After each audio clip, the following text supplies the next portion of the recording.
మన్మోహన్ సింగ్ కన్నుమూయడంతో నేడు తెలంగాణలో విద్యాసంస్థలకు ప్రభుత్వ కార్యాలయాలకు సెలవు ప్రకటించారు. వారం రోజుల పాటు సంతాప దినాలు పాటించాలని రాష్ట్ర ప్రభుత్వం నిర్ణయం తీసుకుంది.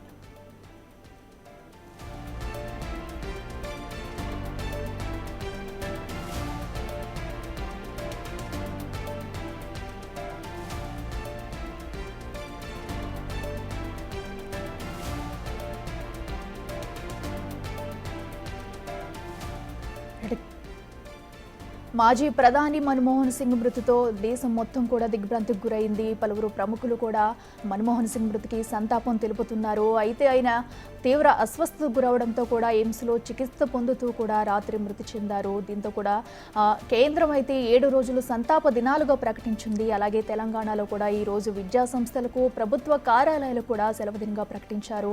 అలాగే కాంగ్రెస్ ప్రభుత్వం కూడా 7 రోజుల పాటు ప్రభుత్వ కార్యక్రమాలన్నింటినీ కూడా వాయిదా వేసుకుంది.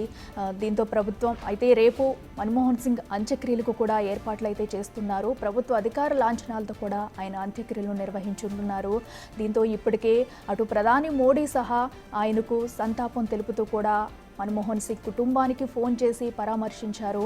ఇక 7 రోజుల పాటు కూడా కేంద్రం అయితే సంతాప దినాలుగా ప్రకటించింది. అయితే దేశం ఒక గొప్ప వ్యక్తిని కోల్పోయింది. మన్మోహన్ సింగ్ మృతితో దేశం మొత్తం కూడా తీవ్ర దిగ్భ్రాంతికి గురైంది.